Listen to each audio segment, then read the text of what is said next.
গণমাধ্যম এবং সামাজিক যোগাযোগ মাধ্যমে শেখ হাসিনার বিদ্বেষমূলক বক্তব্য প্রচারে নিষেধাজ্ঞা চেয়ে ট্রাইব্যুনালে আবেদন করেছে প্রসিকিউশন। এ ব্যাপারে আরও তথ্য জানতে আমরা বাংলা মোটর থেকে সরাসরি যুক্ত করছি সহকর্মী আশিক মাহমুদকে।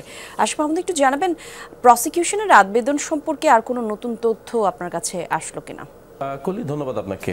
কিছুক্ষণ আগে আমরা জানতে পেরেছি আজ বৃহস্পতিবার সকালেই প্রসিকিউশন শেখ হাসিনার যে কোনো ধরনের বক্তব্য সামাজিক যোগাযোগ মাধ্যম এবং গণমাধ্যমে প্রচারে নিষেধাজ্ঞা চেয়ে ট্রাইব্যুনালে একটি আবেদন করেছে প্রসিকিউশনের পক্ষ থেকে, অর্থাৎ পাবলিক প্রসিকিউশনের পক্ষ থেকে এই আবেদনটি করা হয়েছে।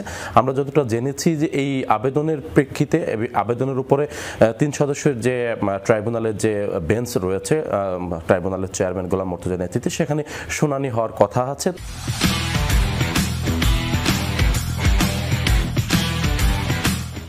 তবে এটি আজ হবে কিনা বা এই শুনানি কবে হবে বা আদালত এই বিষয়ে কি মন্তব্য করবে বা আদালত এই বিষয়ে কি সিদ্ধান্ত দেবে সেই বিষয়টি এখন পর্যন্ত নিশ্চিত না। তবে একটু বলতে চাই যে গত কয়েকদিন ধরেই আপনি জানেন যে ভারতে বসে সাবেক প্রধানমন্ত্রী শেখ হাসিনার কিন্তু বেশ কয়েকটি বক্তব্য সামাজিক যোগাযোগ মাধ্যম এবং বিভিন্ন জায়গায় ভাইরাল হয়। এতে করে আসলে এক ধরনের উস্কানিমূলক কর্মকাণ্ড হিসেবে দেখা হচ্ছে যে এই ধরনের বক্তব্য দিয়ে উস্কানি সৃষ্টি করে দেশের যে সাম্প্রদায়িক যে দাঙ্গা, দেশে যে এক ধরনের অপ্রীতিকর পরিস্থিতি সৃষ্টি করার যে পায়তারা চলছে সেটির প্রেক্ষিতেই মূলত এই আবেদনটি করা হয়েছে।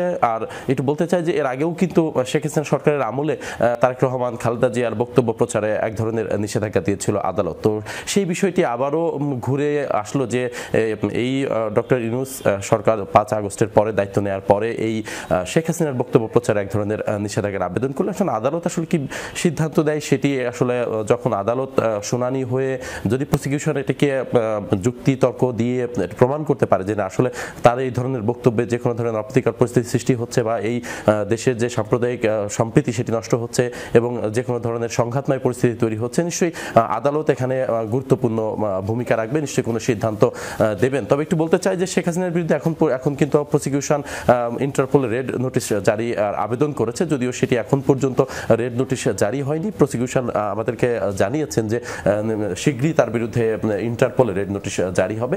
সে কারণে আসলে সব দিক বিবেচনা করে এই আবেদনটি করা হয়েছে বলে আমরা জানতে পেরেছি। কলি, ধন্যবাদ আপনাকে আশিক।